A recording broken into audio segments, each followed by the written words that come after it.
کیونکہ نتیجہ انہوں نے لینا ہے حق کو تبلیغ کرنا ہے، حق کی تبلیغ کرنی ہے، اور حق کی تبلیغ کے لیے کس وقت کون سی اسٹریٹجی استعمال ہوگی یہ معصوم کو پتہ ہے، اس میں ہمیں کوئی بحث کرنا، وہ جاہل ہوگا جو اس بات میں بحث کرے۔ تو یہ وہ لبے لباب ہے جو آج کل یہ چیز بہت ہوا دی جا رہی ہے کہ یہ ظلم ہوا ہی نہیں تھا، یہ ہوا ہی نہیں تھا۔ تو ایسا ہرگز نہیں ہے، یہ ظلم ہوا ہے، روایتیں موجود ہیں، خود ہر مسلک کی روایتیں موجود ہیں، جیسے میں نے آپ کے سامنے بیان کیا فرائض الصنفین میں موجود ہے کہ اس میں رسول اللہ نے اپنی بیٹی کو دیکھ کے رویا کرتے تھے اور یہ فرمایا کہ میری بیٹی پہ ظلم ہو، اور یہ میری بیٹی ان مظالم میں جب ظلم ہو رہے ہوں گے، ظالم ظلم کر رہا ہوگا، یہ روئے گی اور پکارے گی یا ابدا واہ محمدا، اے میرے بابا جان، اے محمد، اے رسول خدا میری مدد کو آئیے، لیکن کوئی میری بیٹی کی پکار تو سننے والا نہیں ہوگا، کوئی میری بیٹی کی مدد نہیں کرے گا، میری بیٹی مدد کے لیے پکارے گی واہ محمدا۔ میں کہتی ہوں کہ رسول اللہ کی زندگی کو اگر ماحول دیکھا جائے تو کتنا مشکل ہے کہ پوری زندگی جو ہے وہ جناب سیدہ کو جب تک دیکھتے رہتے تھے، یہ غم دل میں تھا، تمام اہل بیت کی زندگیاں اسی غم میں گزری، جناب سیدہ بچوں کو دیکھتی تھی تو روتی تھی کہ میرے حسین پہ کبھی ایک وقت آئے گا کہ میرا حسین پیاسا ہوگا، 3 دن کا بھوکا پیاسا شہید کیا جائے گا۔ کبھی خود حسن کو دیکھتی تھی کہ ان کا بیوی کے دل میں کیا غم تھا، بیوی کتنا روتی ہوگی کہ میرا یہ حسن، میرا یہ پھول جیسا بچہ، اس میں یہ وقت آئے گا اس کے جنازے میں 3 برسیں گے، کیونکہ بیوی جانتی تھی، سب کچھ جانتی تھی، ایسا نہیں ہے کہ وہ نہیں جانتی تھی کہ ان کے بچوں پہ کیا وقت آنے والا ہے، وہ جانتی تھی میری زینب اور کلثوم میں کیسا وقت آئے گا۔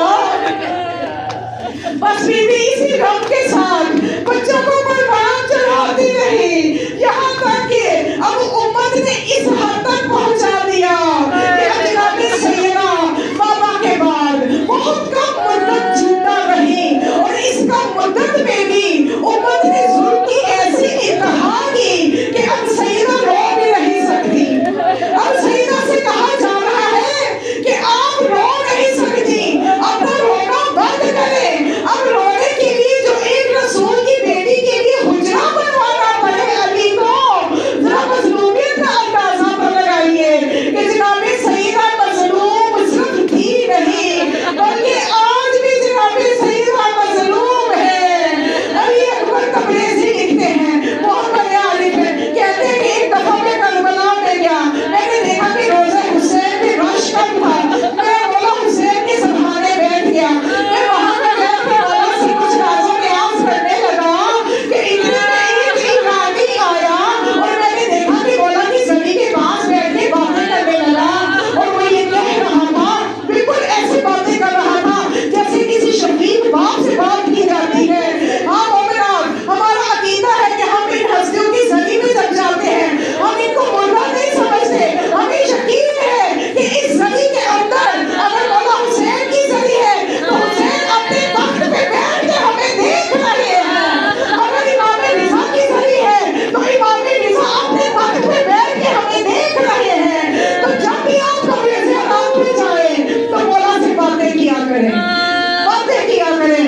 اب یہ باتیں کرنے لگا اور کہنے لگا کہ اے آقا حسین، میں آپ کی زیارت کے لیے آیا تھا، میرے پاس پیسے ختم ہو گئے ہیں، مجھے 20 دینار چاہیے کہ میں مقروض ہونے سے بھی ڈرتا ہوں، میں نہیں چاہتا کسی سے قرضہ لوں، اب میرے پاس رقم ختم ہو گئی ہے، میری مدد کریں۔ اب وہ مولا حسین کے آگے کہہ رہے ہیں کہ اتنے میں کہتے ہیں کہ میں نے دیکھا ایک خاتون آئی، اس نے اس کو کچھ رقم دی، اب یہ کہہ رہا